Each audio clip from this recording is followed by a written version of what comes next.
Pablo Live.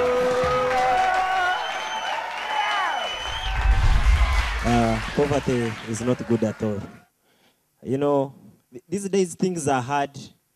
And, you know, when you look at these days, I've just been reflecting about some time which was bad. You know, some of us, when we live through experience, we are never affected by some hard times. What the country is facing right now, me, I have ever faced it back. So I'm not even concerned.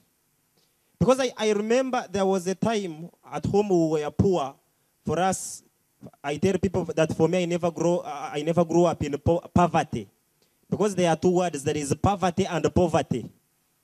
Poverty is a state when you are poor, but there is hope and NGO will help you. But poverty is when you are poor and hopeless. And that's how I grew. I grew up in poverty, real poverty.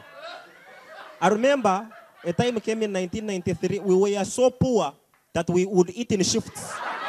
My father would eat breakfast, I eat lunch, my mother eats supper. Then tomorrow we swap. That is how things were. So for some of these things, for us, they are good things. This is not so hard. Because after the experience of poverty, I realized that even in life, the diseases of the rich and the poor are not the same. Because the diseases of the rich come from too much of sugar in your blood, diabetes. You know, too much of fat in your blood pressure. You know, it is too much of stress, then you get a stroke. But the diseases of the poor, it is lack of enough proteins kwa shako. Lack of enough iodine goita. Those are the diseases of the rich and the poor. And you see, those are some of the experiences that we never share about in life. The other day, I was telling people, my neighbor, he had not eaten food from morning and his wife went home. So he hadn't given his children food from morning to evening. They had not eaten lunch, neither, breakfast, neither supper. So it came to around 9 p.m. And, the kids are looking at the man. And, as the man, you want to feel the provider in the home.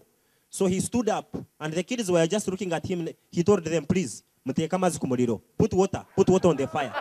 So he moved out of the house. So the children eagerly lifted the saucepan of water and put it on the charcoal, and they were eagerly waiting. 30 minutes, 1 hour, 1.5 hours, 2 hours, the man was not coming back. Finally, after 2.5 hours, he came back home.